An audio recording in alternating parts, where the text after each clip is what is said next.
মোহাম্মদ আসিফ উদ্দিন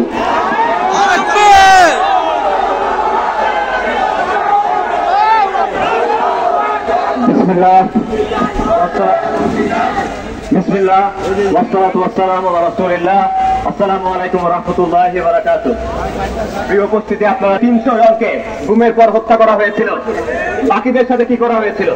তাদের নির্যাতন করা হয়েছে, তাদের মামলা দেওয়া হয়েছে, তারপর টর্চার করে তাদের কাছ থেকে জবানবন্দি আদায় করা হয়েছে। তারপর সেই জবানবন্দির ভিত্তিতে, মিথ্যা জবানবন্দির ভিত্তিতে তাদের সাজা দেওয়া হয়েছে। কাউকে ফাঁসির আদেশ দেওয়া হয়েছে, কাউকে যাবজ্জীবন সাজা দেওয়া হয়েছে। তাদের বিরুদ্ধে কোনো প্রমাণ নেই, কোনো এভিডেন্স নেই, শুধুমাত্র 164 ধারার জবানবন্দির ভিত্তিতে কারোর উপর ফাঁসির সাজা হয়েছে, কারো যাবজ্জীবন সাজা হয়েছে।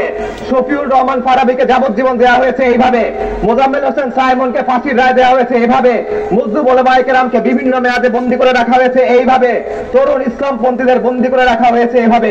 পৃথিবীর কোন সভ্য দেশে, পৃথিবীর কোন সভ্য সিস্টেমে, কোন আইনি ব্যবস্থায় শুধুমাত্র 164 ধারার জবানবন্দির ভিত্তিতে কাউকে শাস্তি দেওয়া যায় না, কাউকে যাবজ্জীবন সাজা দেওয়া যায় না, কাউকে ফাঁসির সাজা দেওয়া যায় না, সাধারণ অবস্থাতেই যায় না।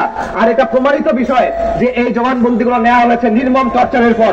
এটা আমার কথা না, আন্তর্জাতিক অপরাধ ট্রাইব্যুনালের চিফ প্রসিকিউটর অ্যাটর্নি জেনারেল তার বক্তব্যে বলেছে যে বাহিনীগুলো প্রচন্ড টর্চার করে এই বন্দীদেরকে নিয়ে গিয়ে ম্যাজিস্ট্রেটের কাছে জোর করে জবানবন্দি আদায় করেছে।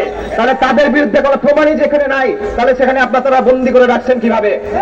দুঃখের বিষয়, গণ অভ্যুত্থানের পরে 1 বছর হতে চললো, কিন্তু এই মজলুমরা এখনো বন্দী, তারা এখনো নির্যাতিত। অথচ বড় বড় দলের বড় বড় নেতারা তারা বের হয়ে যাচ্ছেন।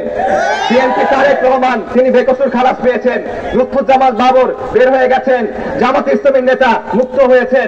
তার মানে হলো যত বড় মামলা হোক, যত জটিল মামলা হোক, মুক্তি দেওয়া যায়। তাহলে এই ভাইরা গেলে মুক্তি হতে পারতেছেন না। আমরা কারো মুক্তির বিরুদ্ধে না, যদি কেউ জুলুমের শিকার হন তাহলে তাদের ন্যায় বিচার পাওয়ার হক আছে। কিন্তু প্রশ্ন হলো, অধিকার কি শুধু ক্ষমতাবানদের জন্য? ন্যায় বিচার শুধু ক্ষমতাবানদের জন্য? শুধু বড় বড় দলের নেতাদের জন্য? যারা দুর্বল তাদের জন্য না? ফারাবিদের জন্য না? সাইমনদের জন্য না?